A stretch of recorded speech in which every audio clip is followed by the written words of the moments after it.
बस्नु ल त्यही बस्नु भाइ हामी सबैसँग फोटो खिच्छौँ एकछिन त्यही बस्नु ल कस्तो लाग्यो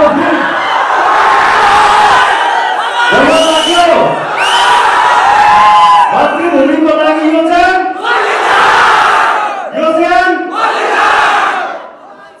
आज तपाईकै प्रिय भुक्तुकी पुराउनु भएको छ अब यहाँको यो बिहानैको अत्याधिक मायाप्रति हामी एकदमै कृतज्ञ छौँ। अब आफ्नो कुरा केही राख्नको लागि म यो चलचित्रका निर्देशक को हुनुहुन्छ उहाँलाई राखिदिन्छु है त। जय बलिदान। हामी अब 3 वर्षको योजना बलिदान जय बलिदान भनेर आएका छौँ। तपाईँहरूले धेरै साथ दिनुभयो। कस्तो लाग्यो? राम्रो लाग्यो? Thank you so much. अब तपाईँहरूले चाहिँ कस्तो लाग्यो आफ्नो प्रतिक्रिया चाहिँ सोशल मिडियामा छरिदिनुहोस्।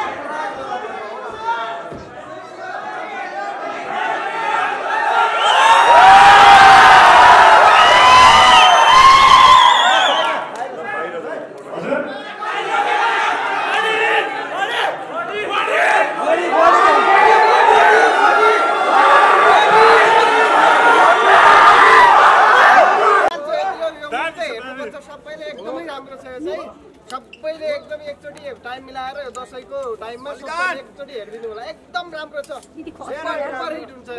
राम्रो छ, एकदमै राम्रो छ मुभी चाहिँ देशको लागि। अहिले देशको सिनारियोलाई अहिलेसम्म सञ्जय सेनको निर्देशन, समीर भट्टको चाहिने यो फिल्म इन्डस्ट्रीमा भएको इन्ट्री बब्बालै छ, धमाका छ। यो सबैले हेरिदिनु होला, बब्बाल छ यस्तो। अब एक्सन राम्रो लाग्यो, धेरै राम्रो। पार्ट 2 पनि अवश्य बलिदान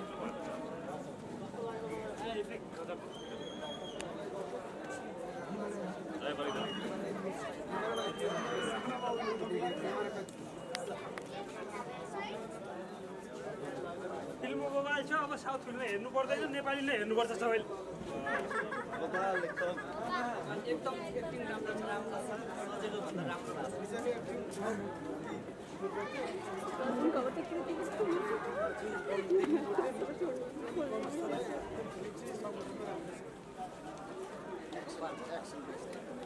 राम्रो छ, राम्रो जस बारको राम्रो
पछाडि आएको रहेछ, अगाडि आएको हो सायद यही फिल्मलाई सबै जान्ने जस्तो लाग्छ।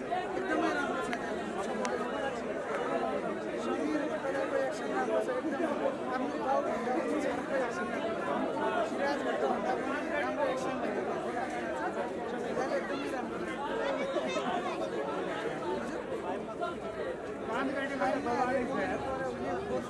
एकदमै राम्रो छ। सबैले सबै मिलाएर हेरिदिनु होला। हामीले चाहिँ आज फर्स्ट दिनमै हेरेर गरेर आज फुलपातीपट्टि पनि सबैलाई दर्शनको शुभकामना सुन्दर मेला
आएका छौँ र बिहान 7 बजेको सो हाउसफुल भएको छ फर्स्ट डेको। त्यसका लागि सबै दर्शकहरूलाई धेरै धेरै धन्यवाद। म तपाईहरुलाई भेट्नको लागि पनि एकदम उत्साहित थिएँ र आएर मैले सबैजनासँग आम्ने सामने हुने मौका पाएँ। धेरै धेरै धन्यवाद। किनभने एउटा कलाकारको लागि यो मात्र एउटा यस्तो मौका हुन्छ जब हामी आम्ने सामने हुन पाउँछौँ, यसरी कुरा गर्न पाउँछौँ। त्यही भएर म यो मौका चाहिँ छोड्न चाहन्थिनँ। ओके, समीर तपाईँ जस्तो 12 गाउँपछि भनेको 1 वर्षपछि तपाईँ हलमा आउनुभयो होइन? हजुर। त्यति बेला र अहिले दोस्रो फिल्ममा आउँदा चाहिँ कस्तो पाइरहनु भयो? मैले फरक पाएको छैन साँच्चै भन्नुपर्दाखेरि। जुन उत्साह 12 गाउँमा थियो त्यो यसमा पनि छ। के भन्नुभयो दर्शकहरूले? तपाईँ भित्र बसेर थोरै फिल्म पनि हेर्नुभयो, क्लाइमेक्सतिर तपाईँहरूले हेर्नु पनि भयो होला। हजुर हजुर हजुर। कस्तो आएको थियो? हो हल्ला बहुत थियो, भित्र होटिङ पनि गजब थियो। एकदम एकदम राम्रो थियो। एकदमै उत्साहित हुनुहुन्छ। थ्याङ्क यू भन्न चाहन्छु। विजय दशमीको सबैलाई शुभकामना। हाम्रो यो 5 बजेदेखिबाट नै दर्शकको उत्साहजनक चाहिँ उपस्थिति छ र सबैलाई धन्यवाद। अब हामी चाहिँ हलमा आउँछौँ दर्शकलाई भेट्न। तपाईँ जस्तो फिल्ममा जुन क्यारेक्टर हुनुहुन्छ, तपाईँको क्यारेक्टरलाई के भन्नुभयो? मैले त्यो सोध्न पाएको छैन, तर एकदमै मन पराइदिनु भयो। ओभरअल फिल्मलाई चाहिँ एकदमै राम्रो प्रतिक्रिया आयो। देशभरि के छ फिल्मको आजको देशव्यापी? यस्तो देशव्यापीको हामीले चाहिँ अहिले चाहिँ अपडेट लिए छैनौँ, तर चाहिँ हामी बिहानदेखिबाट जहाँ जहाँ गयौँ, जहाँ जहाँ हामीले चाहिँ उपस्थिति दियौँ, त्यहाँ चाहिँ भरपुर फेरि दर्शकको प्रतिक्रिया नै एकदमै उच्च छ क्या। अहिले हामीले चाहिँ जस्तो कि एक्सन बवाल, यो बवाल भन्छौँ नि, तर यहाँ चाहिँ दर्शकले चाहिँ विषयवस्तु नै खतरा रहेछ, कथा नै खतरा रहेछ। अहिलेको परिप्रेक्ष्यमा नेपालको यो हाम्रो जुन अहिलेको वर्तमान परिप्रेक्ष्यलाई नै एउटा के अरे सम्झेर बनाएको जस्तो चाहिँ उहाँहरूले प्रतिक्रिया दिनुभएको छ। त्यो हुनाले चाहिँ एकदमै खुसी छु। अब यसलाई चाहिँ हामीले चाहिँ अब पुरै चाहिँ नेपालीले चाहिँ हेर्न पर्ने चाहिँ हामीले चाहिँ बनाउनु पर्छ र दर्शकहरूमा चाहिँ यो सन्देश पुर्याउनु पर्छ। जस्तो यो फिल्म असफल बनाउनका लागि पनि एउटा टिम लागेको थियो, आज तर त्यो टिम नै असफल भयो। तपाईँको चलचित्र सफल भयो भनिरहेछ नि फेरि तपाईँका फ्यानहरूले। होइन, यस्तो छ, मैले त इमान्दारीपूर्वक चाहिँ एउटा मेरो नियत भनेको राम्रो फिल्म बनाउने, मेरो इमान्दारी त फिल्मलाई कसरी चाहिँ राम्रो बनाउने, राम्रो तरिकाले चाहिँ दर्शकमाझ पुर्याउने। मैले भन्न खोजेको कथा भन्ने जुन किसिमले अहिले चाहिँ यो घटना कसरी हिजोको घटनासँग चाहिँ मेल खायो भन्नुभएको छ।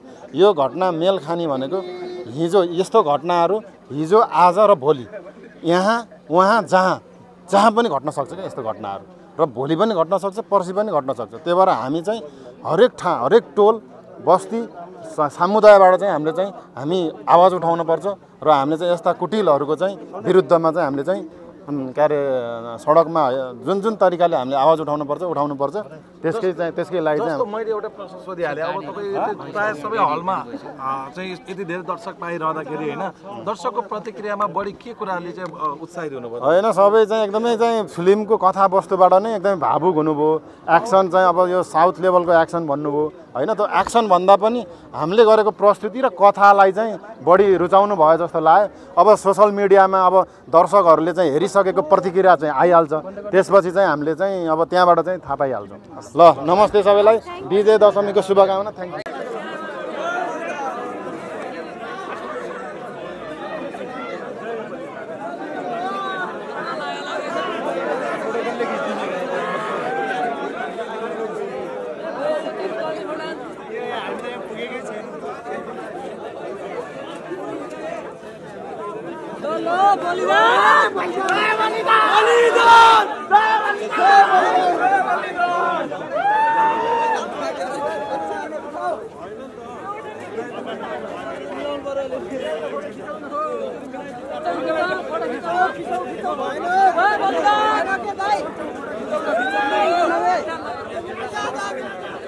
एक गरेर खिच्नु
यसरी नगर्नु त प्लिज प्लिज नपेल्नु है सब बिस्तारै गर्नु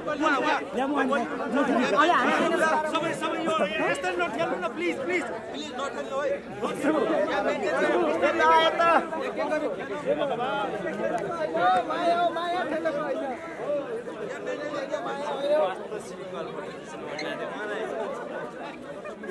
निकाल्दैनन् यार यहाँ हाम्रो चाहिँ यहाँ आउँछ भिडियोमा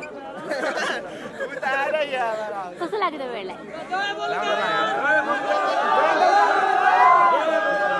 सिङ्गल फोटो खिच्छु भनेको पाउँदै पाएन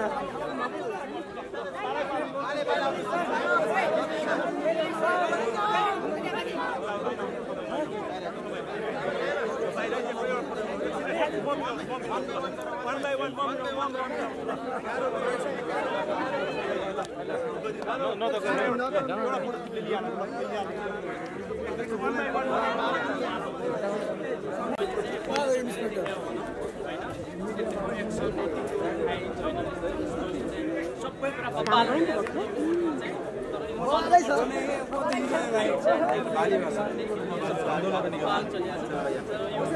यहाँबाट नहिँड्नु न खिचिरहेको देखिरहेको छु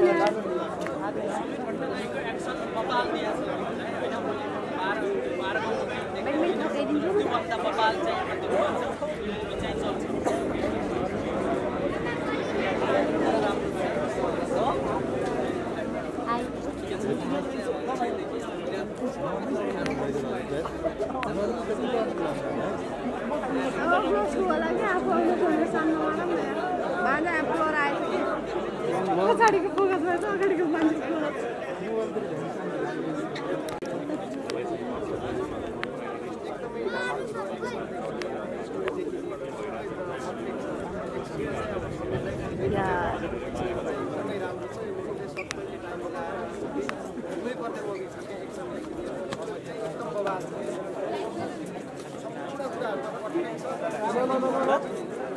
हे भगवान अगाडिदेखि नहिँड्नु न प्लिज के एकदमै राम्रो छ